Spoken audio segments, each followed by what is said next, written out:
Hello दोस्तों, आज की इस वीडियो में हम क्लास 10th का chapter from the diary of Anne Frank देखने जा रहे हैं। अगर आपको ये वीडियो पसंद आए तो लाइक कीजिए, चैनल को सब्सक्राइब कीजिए और सजेशंस कमेंट बॉक्स में दे सकते हैं। एन एफ रैंक 12 जून 1929 में as a German born Jewish girl थी, जिसने ये डायरी जब लिखी थी जब वो उनकी फैमिली और 4 दोस्तों के साथ एम्स्टर्डम में छुपी हुई थी, जब वर्ल्ड वॉर टू के टाइम नीदरलैंड्स का जर्मनी पर कब्जा था।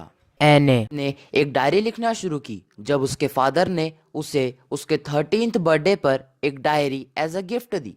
एने फ्रैंक को लगता है कि डायरी में लिखना उसके लिए एक अजीब एक्सपीरियंस है, क्योंकि उसने पहले कभी कुछ भी नहीं लिखा था। एने का सोचना था कि एक 13 साल की छोटी बच्ची की बातों में कौन इंटरेस्टेड होगा, लेकिन ऐसा बिल्कुल भी नहीं था। और एने ने अपनी फैमिली का डायरी में एक ब्रीफ इंट्रोडक्शन दिया ताकि हम उसकी फैमिली, रिलेटिव्स और उसकी एज का ओवरव्यू पता कर सकें। एने का मानना था कि लोगों के कंपैरिजन में पेपर में ज़्यादा पेशेंस है।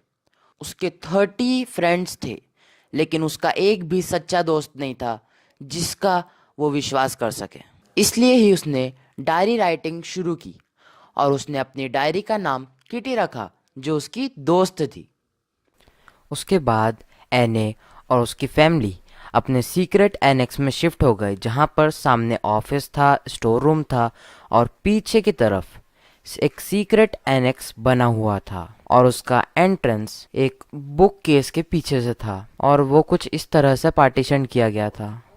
उनकी पूरी क्लास डर से कांप रही थी, क्योंकि आज टीचर्स डिसाइड करने वाले हैं कि कौन अगली क्लास में प्रमोट किया जाएगा। एने उसके फ्रेंड्स जैसी कुछ ज़्यादा घबराई हुई नहीं थी, पर वो बस मैथ्स के लिए श्योर नहीं थी। मिस्टर केजिंग, उसके मैथ्स टीचर, उससे बहुत परेशान थे क्योंकि वो बहुत बात करती थी। एज अ पनिशमेंट वो एने को ऐसे लिखने के लिए कहा करते थे। उन्होंने उसको द चैटर बॉक्स पर ऐसे लिखने को कहा। एने ने ऐसे लिखा।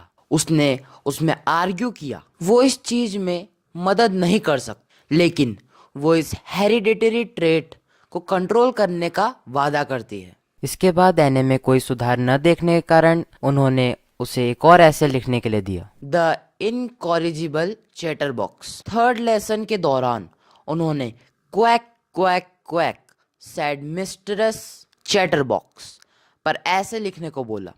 पूरी क्लास और एने हंसने लगी। उसकी फ्रेंड्स से हेल्प लेकर उसने 3 डकलिंग्स के बारे में एक पोयम लिखी और उसने उसमें लिखा कि ज़्यादा क्वैक क्वैक करने की वजह से उन डकलिंग्स को उनके फादर ने मार डाला।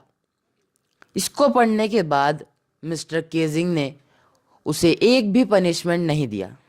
4 अगस्त 1944 में एने को उनकी मदर, सिस्टर और फादर के साथ कंसंट्रेशन कैंप में भेज दिया गया। वो 1945 में बेर्गन बेल्सन के टाइफus में मारी गई। उसके फादर ओट्टो ही सरवाइव कर पाए और उन्होंने ही एने की डायरी को 1947 में the diary of young girl के नाम से पब्लिश करवाया। एने फ्रैंक होप और फेथ की सिंबल थी। एने ऐसी भयानक स्थिति में होने के बावजूद हमेशा पॉजिटिव और हैप्पी रहती थी। इसलिए हमें कभी हार नहीं माननी चाहिए, हमें हमेशा हैप्पी और पॉजिटिव रहना चाहिए।